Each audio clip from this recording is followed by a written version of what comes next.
Hello everyone, it's Cribini and Tina. Hi. Welcome to the channel. Hope you all having a wonderful day and that you guys are in the best of health. Yes, with health, as always, being most important.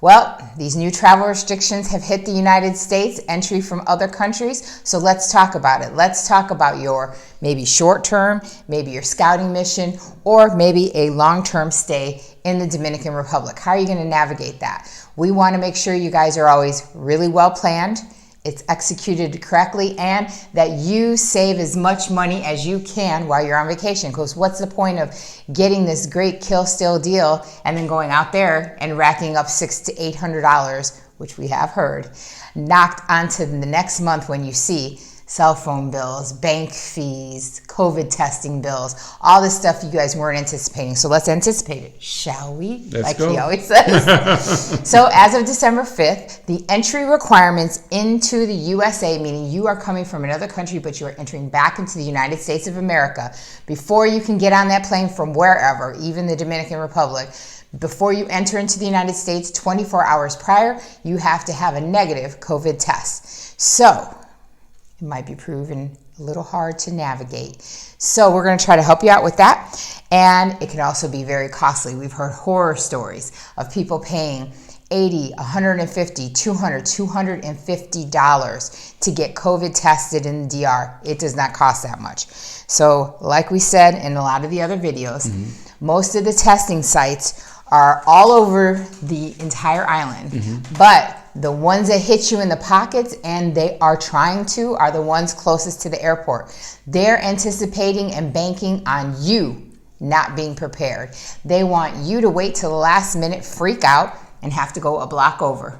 Those taxis are waiting there to charge you $20 to $40 just to take you a couple blocks over and wait for you and take you back over to the airport. And when you go into that facility, believe me, they're sitting there like, ooh, yeah, because they're about to make $100 to $200 on you per test. So how can you get away from that? Here's tip number one. When looking at your hotels or Airbnbs, wherever you're going to stay, look in that area for testing sites nearby. And some hotels are offering COVID testing on site, meaning either they're taking the cost for you or they'll offer it to you for like $30 or $40. That way you're right there in the confines of the hotel.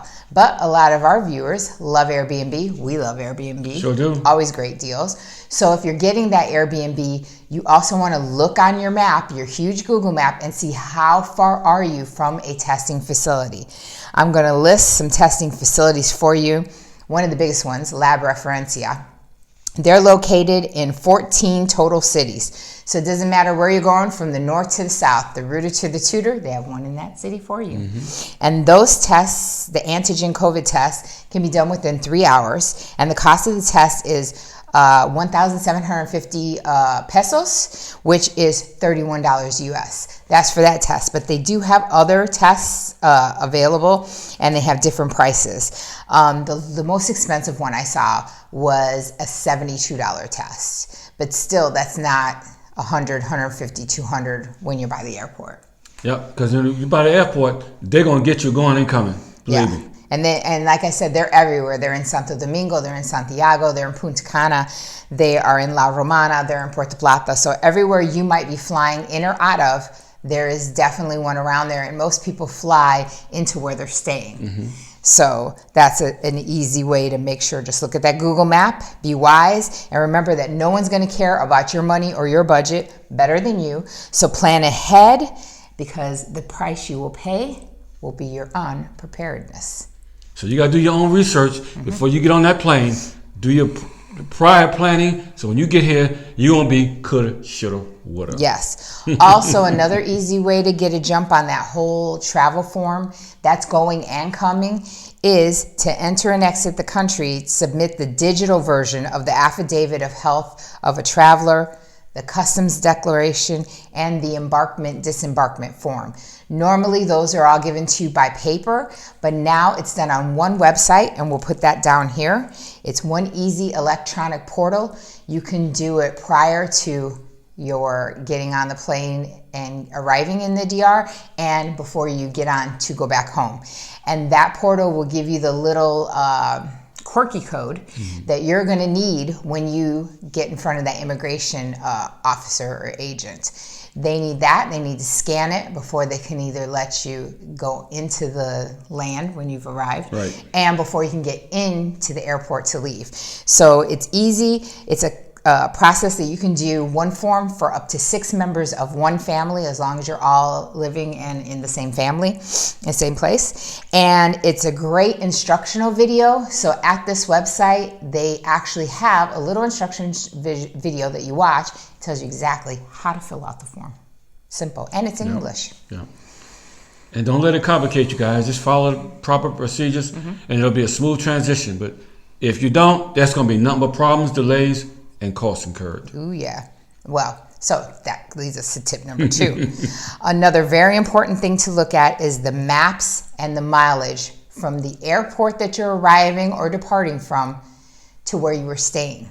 I know a lot of people, they choose based on price, the flight, and they're staying further away.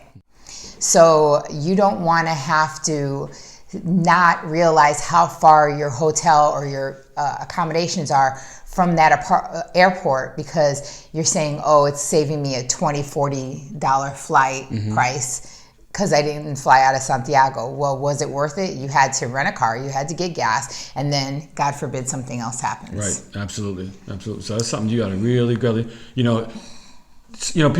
say, well, I'm saving $1 here, saving $1 there. But you know what, in the long term, you add more frustration to yourself. Yeah, Just pay the money. Make it be convenient for you. Sometimes it's not worth it. Yeah, it's really not. And really also, if you are staying at a hotel, see if they have pick-up, drop-off, because sometimes they can arrange it for you, or they have a shuttle.